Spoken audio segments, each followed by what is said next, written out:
So just a quick video here on the paper that I'm working on for the research on high hands versus low hands, and specifically the section of the paper I'm talking about vertical force in the swing and double peaks.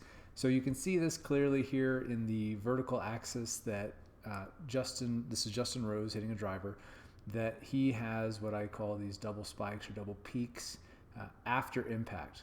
And as I've discussed in the paper, what's important about these is that they're happening in a time when the spine is at a very vulnerable position.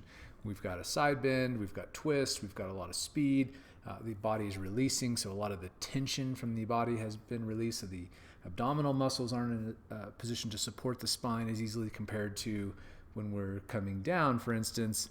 Here the abs are very tight, the core is rotating, so it's protecting and compressing the internal organs, which are putting pressure against the spine to protect it. But once we get to this release phase, everything's just kind of freewheeling here.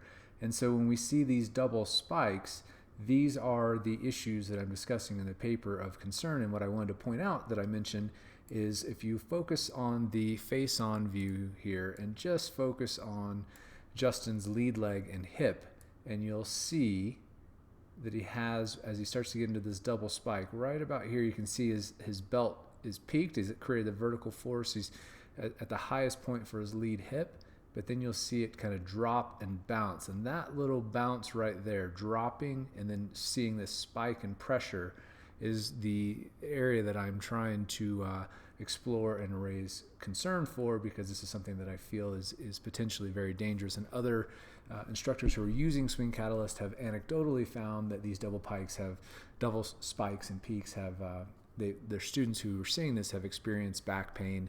Again, it's still really early in studying this, but I believe this is something that is very important to pay attention to as you're starting to understand the forces that are being generated back through the spine that we can measure using 3D force plates.